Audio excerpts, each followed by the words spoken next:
Natalia Yarmila. Ukraine endured a record-breaking attack by shahids and missiles last night. In the Drohobych district, residents are being urged not to go outside. In Serbia, hundreds of thousands of people have taken to the streets in protest. Watch this and more in a TSN online broadcast. I, Natalia Yarmila, welcome you. Just a reminder, subscribe to our YouTube channel, watch the broadcast, and be sure to comment on what you found most interesting. Mass protests in Serbia. Hundreds of thousands of people demanded early elections and the resignation of President Aleksandar Vučić. He has been running the country for 12 years now. Vučić and his allies are accused of ties to organized crime, as well as corruption, violence against opponents, and restricting media freedom. Protests against him have been ongoing in Serbia for 8 months already, but yesterday's was the largest yet. Special forces units guarded the government building and parliament during the demonstration. They also blocked the entrance to Pioneer Park, which is located nearby. Eventually, clashes broke out. Protesters threw bottles, stones, and flares at law enforcement officers. They responded with tear gas and stun grenades. 6 police officers were injured. Several dozen protesters were detained. President Vučić himself called these protests a foreign conspiracy aimed at usurping power in Serbia. Pro-Palestinian activists damaged military equipment worth $1 million that was intended for Ukraine. About 150 protesters in white suits staged a raid on a defense facility in the Belgian city of Tournai because they thought that an aid package for Israel was being prepared there. They are calling for a complete embargo on Tel Aviv. Armed with hammers, the protesters attacked the armored vehicles, smashed windows, and spray-painted graffiti. However, as it turned out, all this weaponry was intended not for Israel, but for Ukraine. The president of the defense company, Freddie Versluis, stated that the vandals in the hangar damaged a large amount of equipment, and the only harm they caused was a 1-month delay in the delivery of vehicles to Ukraine. The company OIP Land Systems holds one of the largest private weapons arsenals in Europe and is actively involved in supplying military equipment for defense against Russian aggression, including tanks and armored vehicles. Since the start of the full-scale invasion, they have already delivered at least 260 IFVs to our army. A record-breaking attack on Ukraine. The enemy launched over 500 aerial targets, missiles, and drones overnight. Our air defenders destroyed 211 drones, while 225 are unaccounted for. The Russians also attacked with 60 ballistic and cruise missiles, 38 of which were shot down. Enemy strikes were recorded in 6 locations, and falling debris was reported in 8. And last night, while defending the Ukrainian sky and all of us, F-16 pilot Maxim Ustimenko was killed. He managed to destroy 7 enemy targets, but Maxim's plane was damaged and began to lose altitude. Despite this, the pilot was able to steer the aircraft away from a populated area, but he did not have time to eject. This was reported by the Air Force. Maxim was 32 years old. He was an outstanding pilot, and he studied together with another legendary aviator, Andriy Pilschaikov, known as Juice, who died 2 years ago. Maxim is survived by his wife and 4-year-old son. Eternal memory to the hero. The enemy struck Smila in the Cherkasy region at night with missiles and drones. There are 11 injured, including 2 children. The city recorded the fall of 3 missiles and 8 UAVs, according to Ayar Tabarets, head of the Cherkasy Regional Military Administration. The enemy deliberately targeted civilian infrastructure. 3 9-story apartment buildings, private houses, and cars were destroyed. At least 4 educational institutions, a psychiatric hospital, and a college building were also damaged. For residents of the damaged buildings who have nowhere else to go, accommodations are being set up in a school. A headquarters has been established to deal with the aftermath of the strikes, and all emergency services are at work. As a result of the overnight attack in the Lviv region, an industrial facility was damaged. In Drohobych, there are power outages. Residents are being asked to keep their windows tightly closed and not to go outside unless absolutely necessary. There is also destruction from shelling in the Ternopil region. There is 1 dead and 8 wounded in the Kherson region. In the regional center, a woman did not survive a drone attack. 5 more residents of Kherson and Deryivka were injured as a result of shelling. There are also victims in Bylazurka. An enemy drone attacked a car in the Kharkiv region, resulting in 1 dead and 1 injured. In the Kupiansk district, a warehouse was damaged, and in the Izium district, agricultural enterprise equipment was hit. A woman was killed as a result of strikes on Zaporizhzhia this morning. Her body was pulled from the rubble of a 9-story building in Stepnohursk. Also, a 16-year-old girl was injured in the Zaporizhzhia district. A 72-year-old man was killed in the Dnipropetrovsk region. He was driving when the occupier struck the car with an FPV drone. In Pokrovsk, Donetsk region, the Russians killed a man and wounded 4 residents. As a result of an enemy strike on a 5-story building in Lyman, a married couple and their 12-year-old son were injured. 2 more people were injured in Kostiantynivka when a civilian car was hit. Sumy region is under attack from enemy drones. In the morning, the Russians left Pidlityn without electricity. In Lebanon, 2 administrative buildings and more than a dozen private homes were damaged by explosions. According to preliminary information, there are no casualties. The enemy also shelled the Poltava region, hitting an enterprise in the Kremenchuk district. In Poltava, the train station, an educational institution, apartment buildings, and private houses were damaged. While clearing the rubble, emergency workers heard whimpering from under the debris and, despite the risk of a wall collapsing, managed to reach 2 frightened dogs, freed them from the trap, and handed them over to medics. Ukraine, too. How did you get through this night? And what is the situation in your region? Be sure to leave your comments under this broadcast on YouTube. And of course, don't forget to like and subscribe to the channel. In the meantime, I continue with the TSN broadcast.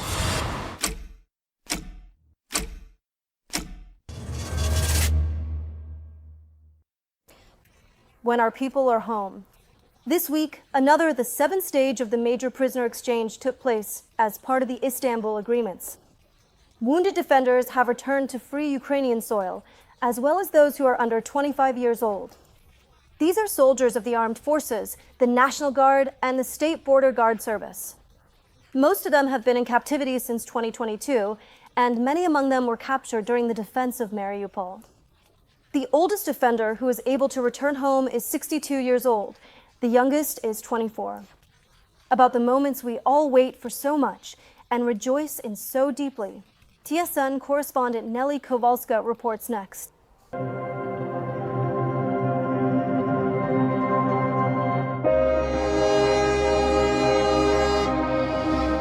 A grandson was born while he was away.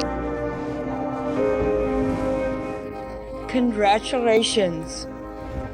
Welcome back, guys. Thank you.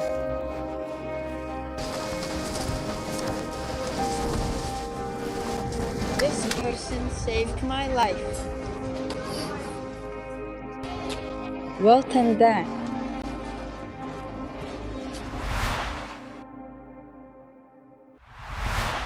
Ukraine, above all. This is the border between Ukraine and Belarus. The first steps the guys take on their native land. I wish, Mom, to be next to you. They can't hold back tears of happiness and get rid of everything that reminds them of captivity. At the same time, the second epicenter of happiness is where the families are gathering. Vitalik. All right, let's call now. Hello, hello. We're here. We'll meet you. Tunichka, we'll meet you. Right now, this is probably the most emotional place in this area. Here, someone is always shouting something out very loudly. Relatives are getting text messages that their loved ones, whom they've waited for so long, have returned from captivity. This is Svetlana, and she still can't believe her happiness. We both got the text message at the same time. Then she passed it on to me. Exactly the same.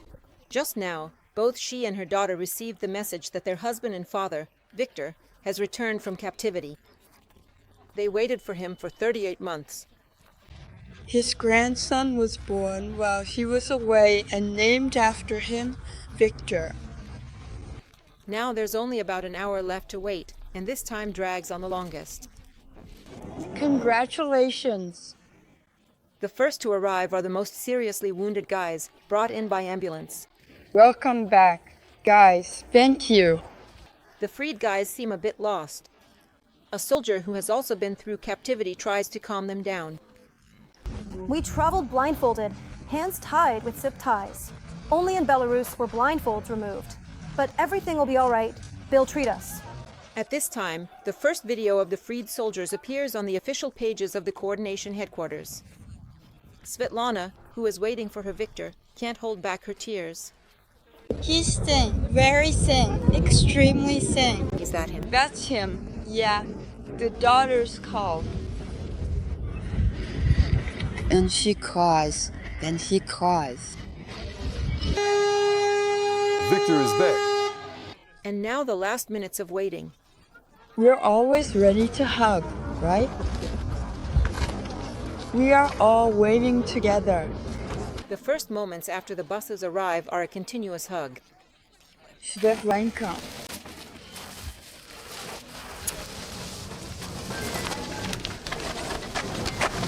Svetlanka. Svetlanka. The coordination headquarters reports, this time, once again, seriously ill people and young people under 25 have returned. Not only soldiers, but also officers were freed from Russian captivity.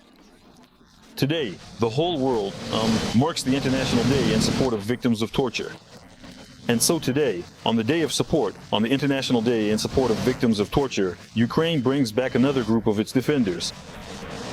These are people who have endured extremely harsh conditions in Russian captivity. And in fact, when we talk about this day, it serves as a reminder to the whole world of what Ukraine and Ukrainians are going through. It's rough for me. The guy who jumps over a 2-meter parapet in a single leap is Alexei Nol. Today, he met the person with whom he was in captivity together. This person saved my life. Is this your comrade? He sits in the cell.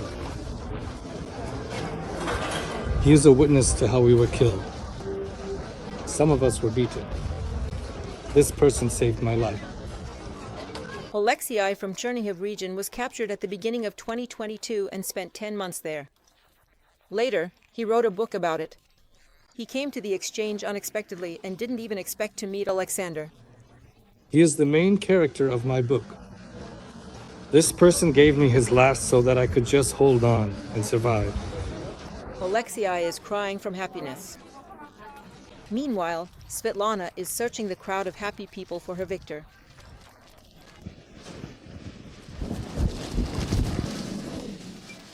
Congratulations, congratulations, congratulations. They can't get enough of each other. Just a few minutes, and still so much to tell each other. Did you manage to read that the little one was named in your honor? How did you feel? Tell us.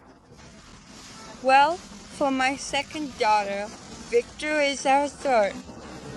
While Svetlana searches for a photo of her grandson on her phone, relatives of other prisoners or missing persons rush over to Victor. Some of their questions surprise him. And was 57? For 52nd. Excuse me, did you meet anyone from the Kursk direction? From where? From Kursk. No. They say their goodbyes, this time only for a little while. Svetlana says that now she truly knows what happiness is. To hug your loved ones and say, to meet the 11th happiness. Nelly Kowalska, Natalia Nahorna, Danilo Lysenko, Alexei Osadchuk, and Andrei Romanak. TSN 1+1, the United News Marathon. Ukraine has begun its withdrawal from the Ottawa Convention. This international document prohibits the use, stockpiling, and production of anti-personnel mines. This decision was made by the National Security and Defense Council, and today the President enacted it by decree. The document is already available on the President's official website. This week, the Baltic countries, Poland, and Finland also announced their withdrawal from the convention. And the reason for this decision is obvious. Russia was not a member of the convention and was free to manufacture such mines. It is already at war with Ukraine, and for Europe, it is threat number one.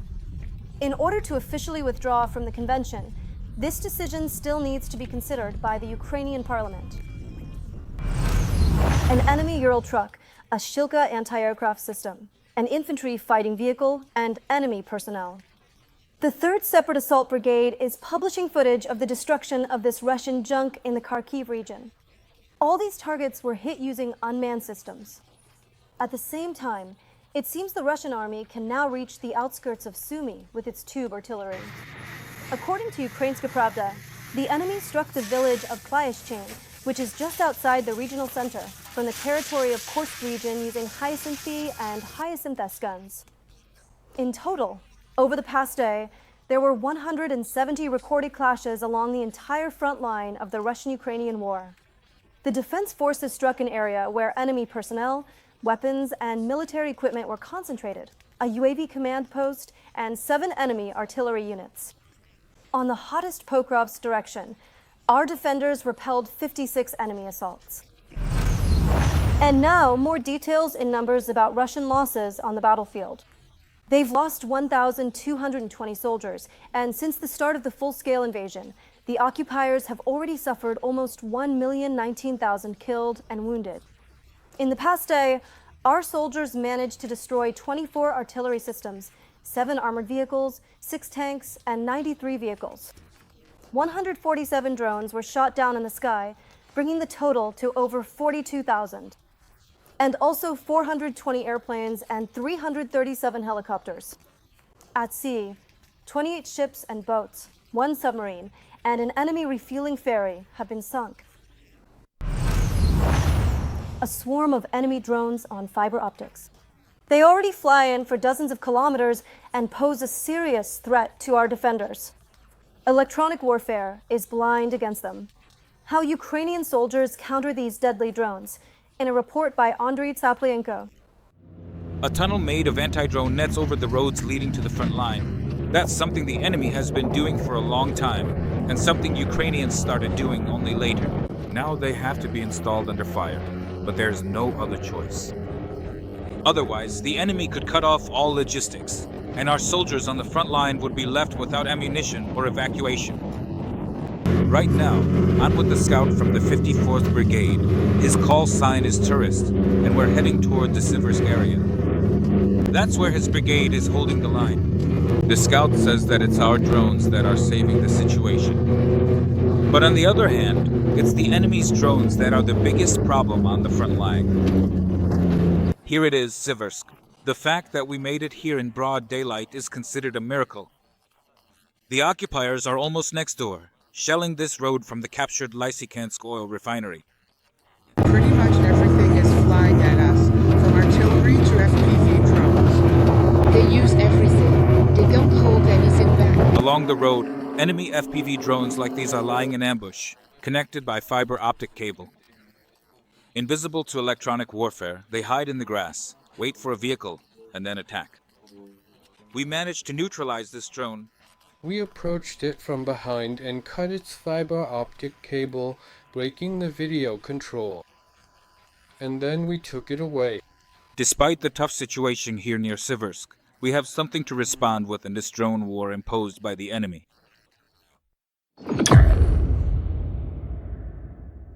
The 20th Unmanned Systems Regiment entered this area and began creating an impassable zone for the enemy on the other side of Siversk. The regiment grew out of the K2 battalion of this, the 54th Brigade. So, after becoming a separate unit, it kept its motivating name, K2, just like the most challenging Himalayan peak. By coincidence, the 2 letters K are also the initials of the regiment commander, Lieutenant Colonel Verez Kirillovic.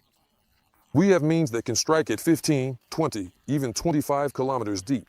If we spot enemy infantry 200, 300, or 500 meters away, we need to ensure they barely get close. But if they're already assaulting and the fight is on, we need to ensure it ends fast.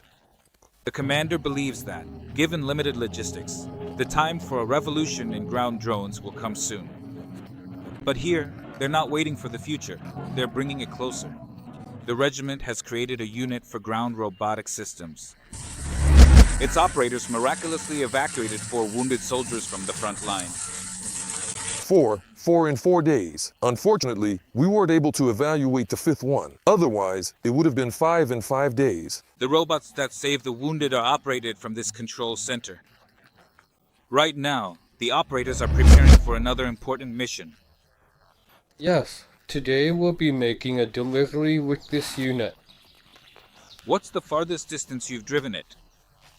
Well, the farthest. We did 2 missions in one night to 2 different positions, so it easily goes 30 plus kilometers. At a remote position, the operators of aerial drones urgently need to replace the Vampire drone and deliver ammunition for it. Right now, it's heading to the loading point and will soon depart for the position. It will be carrying weapons.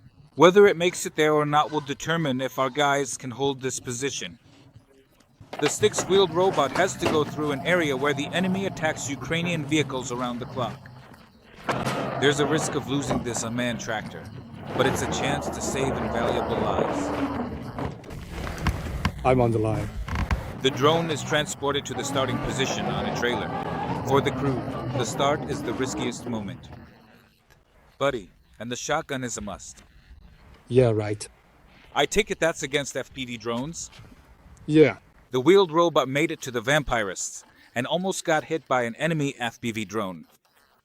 It hid in the bushes and waited it out. That's it, buddy, thanks. The fighters at the position quickly unloaded it. There will be enough ammunition for the night. The all-terrain vehicle is heading back to base. The return trip takes several hours.